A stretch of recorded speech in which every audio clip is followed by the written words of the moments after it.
Let's go in here. What do you do? Oh, he's Dr. Footsteps. No, I don't want... Some wild Pokemon frown upon others for traveling for human. They jeer, but that view is mistaken. They've just never met a trainer who could be a great partner. Great partner like King, in other words. Thank you, Hitmonchan. Alright. Yeah, my Hitmonchan loves me, because I'm a beast. So, let's see. If I remember correctly, Uxie should be back. She is not. Okay, so that happens after Mount Coronet, I guess. Which means we've got, like, the hardest part of the run coming up. And there's really nothing I can do to prepare for it other than just going for it. So, get ready, boys, because it's about to get interesting. We'll see. I guess I can check one more, because maybe it's just that area. Mental Herb and Prey Boys. Prey Boys. Lava Plume, alright. I'm good, JJ. I've been having a pretty decent day. I was supposed to make a big driving trip, all the way up into... So I'm in Lower Connecticut. That's where I'm from. And Connecticut's not a big state, but it's still, I would say, 2.5 hours from south to north. And I was supposed to drive from the bottom of Connecticut, almost at the bottom tip, to halfway through, which is an hour drive.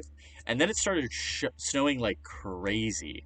So I was not able to make that drive. And I'll be honest, I kind of didn't want to. It was, like, it would have been exciting, but an hour-long drive both directions would have sucked.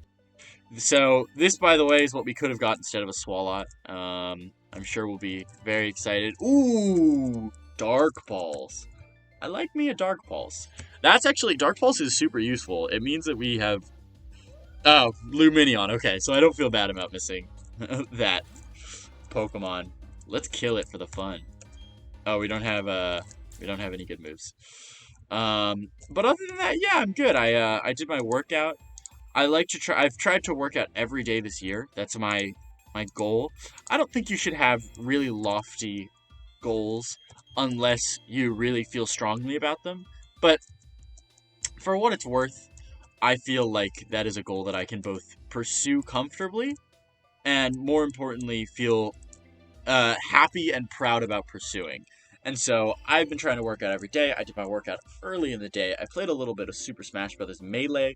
That's just my time-wasting game. I have a few different games that I play that I just waste time on. And I wish I didn't, I'll be honest. I wish I was a little bit less liberal with my time, let's say. But yeah, what was I saying? I like Valorant, but I'm hopelessly addicted to Valorant. And that can be difficult. That can be difficult to say the least, because it wastes... a round of Valorant is an hour.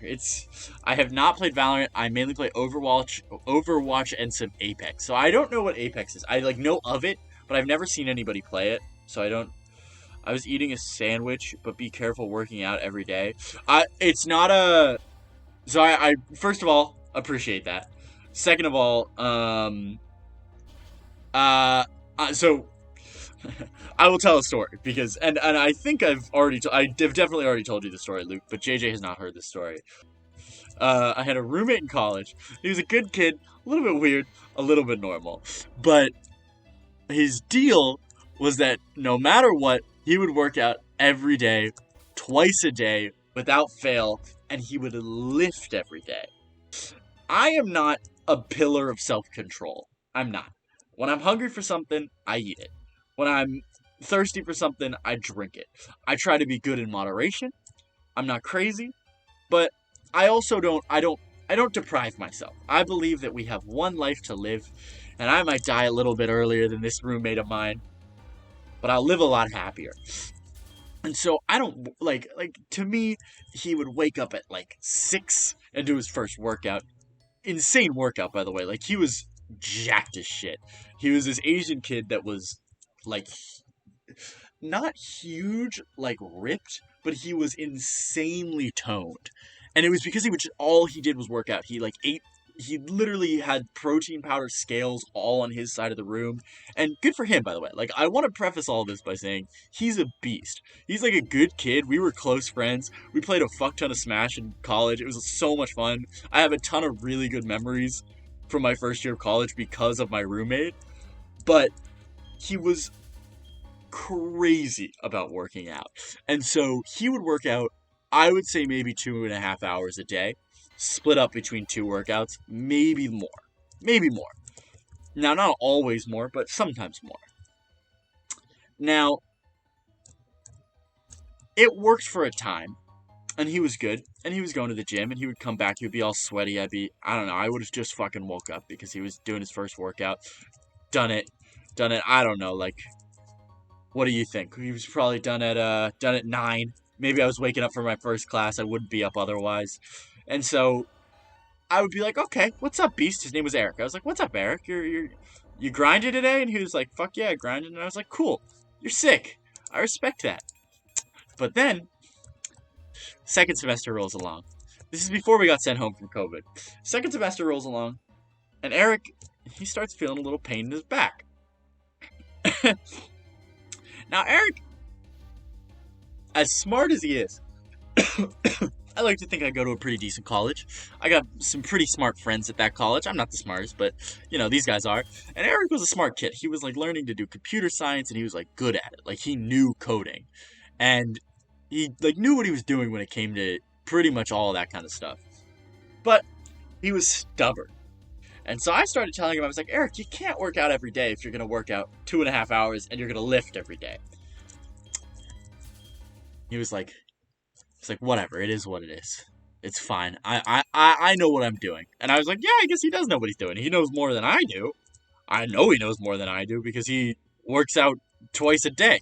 He actually, the first week of college, we went to the gym together. And he helped me do like a strength workout. And I'm not a big gym guy. I like the gym. I do some workouts.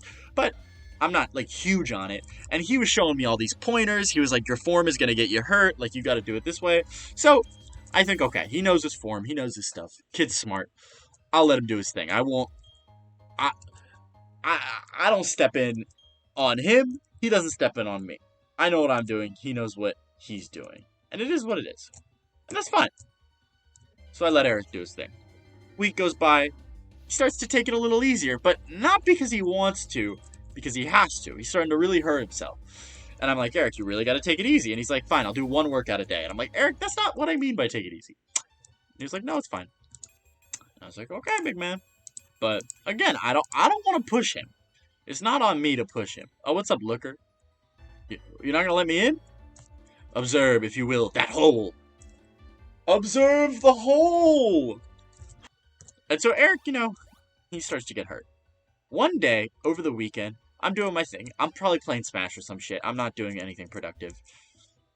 I walk in my room, and Eric is, like, on the floor. And he's not, like, dying or anything, but he's on the floor, just laid out, and he's, like, moaning. I'm like, you good, bro? Observe the hole! He's on the floor, and I'm like, bro, are you good? And he's like, I can't move my back. And I said, Eric, what? And he said, I can't move my back. And I said, dude, are you good? And he was like, I don't know, but I cannot move my back. And that is not something you want to hear. Because back problems are not easily rectifiable. You can't just... it's not like the flu. You could get the flu, and if you're our age, or at least my age, like a college student, you get the flu, and you walk it off, right?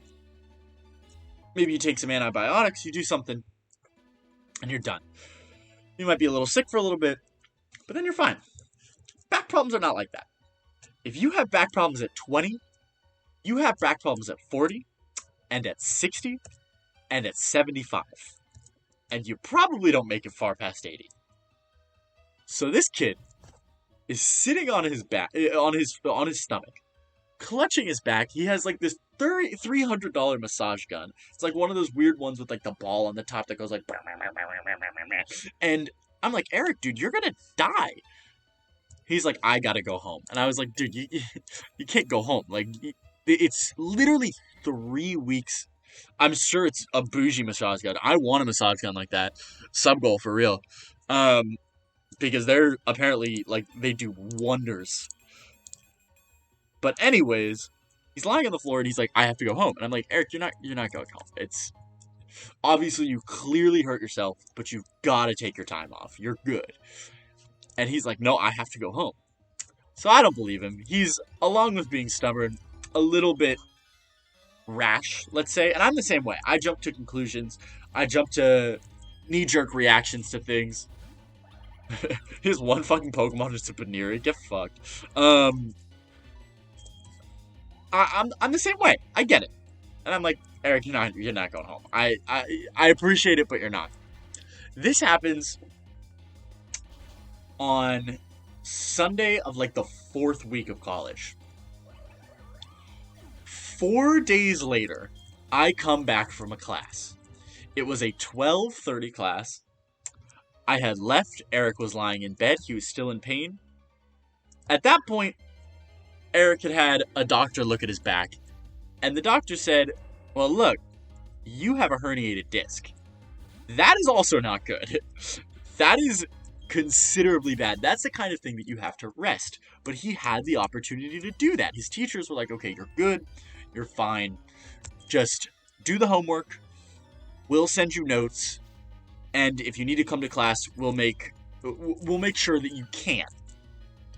So Eric does all that. He's good. 4 days later, I walk into my dorm, my room, after a 12:30 class, and Eric is standing up. And I'm like, Eric, what are you doing? And then I notice some boxes on the floor. I'm like, Eric, what are you doing? And then, out of the corner of my eyes, now let me tell you, I left for my 12:30 class, my 12:30 ending class. It ended at 12:30 at 11:15. It started at 11:15, it ends at 12:30. It's an hour and 15-minute class. When I left, Eric was in bed. He was fully in bed, like, straight up, just, like, normal 4 days ago Eric. Still in pain, but he was fine. He was, like, maybe doing some homework, doing some reading or something. Because, apparently, if you're smart, you read. Cringe, by the way.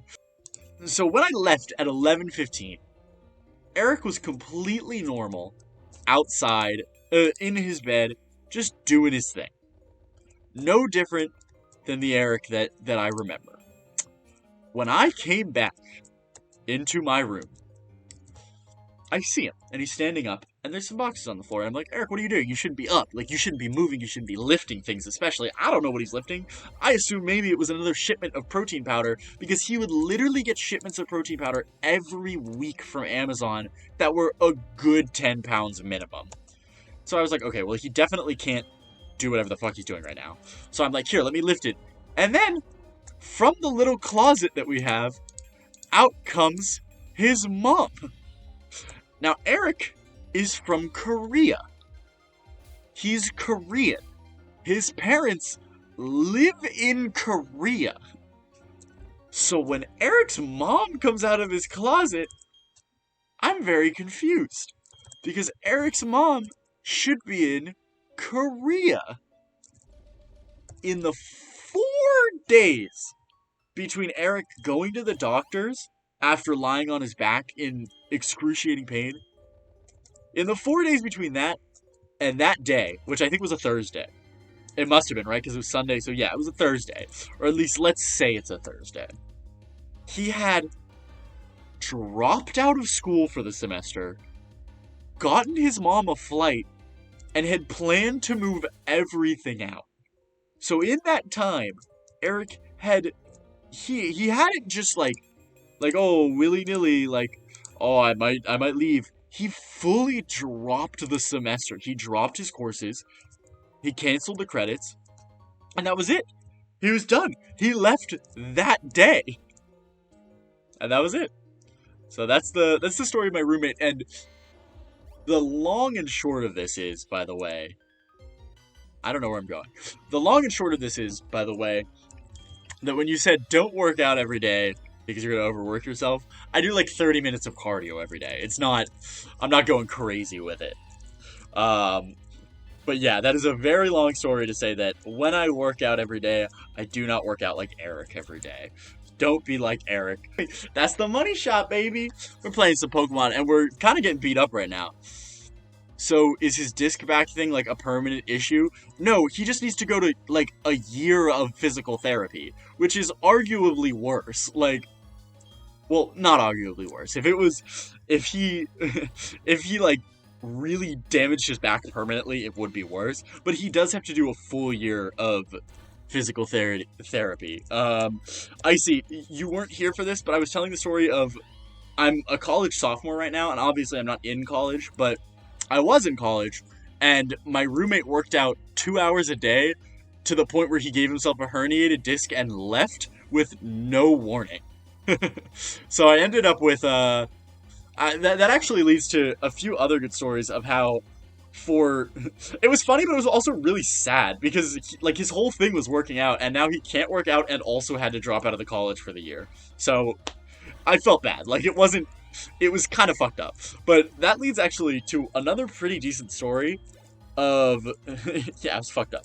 Of how I then ended up with a Dingle, which is a double single.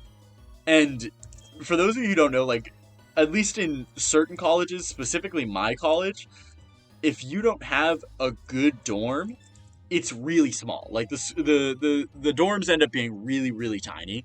And Eric flew too close to the sun. Eric was 1000% Chad Icarus. Straight up. Eric was Chad Icarus, and nobody can tell me otherwise. I don't know what I'm doing right now. So what happens is the college dorms are really small if you're not lucky, and I ended up with a college dorm that was like normally sized, I would say, but check this shit out. Ready? He's gonna bounce, it's gonna hit me, it's gonna do some damage, and I'm gonna taunt him so he can't confuse me. That's big fucking brains right there. But he might actually be able to fly. Okay, takedown. So, if your dorm is small, it kind of sucks. You can't really do a whole lot. We ended up with a pretty decent dorm because we had one of the corner rooms, but it still wasn't massive. And it not being massive was a little disappointing, but when Eric left, I was in a really interesting situation because Eric didn't tell anybody but the academic council. So, higher education, for those of you who aren't in higher education yet, specifically, I think Icy, you might be like 3 years old. It's like a lot of bureaucracy. It's basically these big fucking businesses, and the bureaucracy is sometimes astounding. It is sometimes like impressive how much stuff gets weighed down just by virtue of like, oh no, we don't know what to do. And that ends up kind of in this really interesting situation where if you're not really taking care of things, you can drop out of college with pretty much only a quarter of the infrastructure knowing. And when Eric dropped out for the semester, he dropped out with only his academic advisors knowing, and only the academic department of the college knowing. Because of that, he never told the residential group. And the residential department of our college didn't know that he moved out. Usually when someone moves out, they fill the space. They always have kids who need the space filled. And it becomes like this big deal. And it's the reason that is because they don't want to waste dorm space. If you're supposed to be in a double, you get a double. If you're supposed to be in a single, you get a single. If you're supposed to be in a triple or a quad, you get a triple or a quad. And that's just how it is. Like, there's no negotiating, there's no stuff like that. But when Eric moved out, he didn't tell anybody. And so I was in a Dingle. Now here's the thing. You can't move out without anybody noticing. And pretty soon, our RA picked up on the fact that Eric wasn't there anymore. And my RA was super chill. Her name is Olivia. She was a beast. I don't want to out her, but let's just say things that wouldn't be allowed on the floor ended up being allowed on the floor because of Olivia. And also, things that didn't end up being allowed on the floor ended up being allowed on the floor with Olivia. So Olivia and our floor would just like hang out sometimes, and that was cool. So Olivia was a beast. But Olivia also had to do her job. And Olivia pretty early on was like, we called her Liv. Liv is a beast. Shout outs to Liv. If Liv found out that he had left, it was over. Like, he would have had to... I would have had to have my dingle filled. And can I tell you something, boys? It is not cool to get your dingle filled. I've had my dingle filled a few times. You don't want it. You don't want it to happen. Very cool. I didn't like Pokemon Sword very much, but I also love the Pokemon games where I can get lost. And in Pokemon Sword, if you get lost, it's because you are Helen Keller. That's the only possible way to get lost in that game. So, for what it's worth, I didn't love it, but it is what it is. Anyways, Liv pretty early on realized that something was up and that Eric wasn't there. And she started asking me. She was like, Nick, do you know what happened to Eric? And I was like, you know, I'm not sure what happened to Eric. And she was like, are you sure you don't know what happened to Eric? I was like, I don't know. But I will probably get a Pokemon Snap when it comes out and hopefully play that on stream. I really want to do that because it looks really fun. But anyways, back to my story. And Liv sooner or later caught on. But because she was under the impression, or because I gave her the impression that I didn't know what was happening, she couldn't technically rule that Eric wasn't there. And because Eric didn't tell her or anybody else in the housing area, nobody could corroborate the fact that I was in a dingle. And so I ended up with what I can only call the trap house. I also guarantee Olivia was eating Elmer's during this conversation. She was doing that. Yeah, probably. She probably didn't give a shit. But that's likely the reason that I ended up with the dingle for so long. But what was sick was that I ended up with kind of like the trap house, and I didn't do very much with it, but just the fact that I could have, like, I ended up having people over literally any time in a single room was insane. It was twice the size. I used both of our desks for stuff. I would, like, double fist work on both desks. I would be, like, it was, like, some Matrix shit. I'd be, like, typing over here, and then I'd be, like, insane. Next room was the crack house. That is true. That is true. I'm also shocked that nobody quoted, you don't want your dingles filled, but I can only lead you to water. I can't think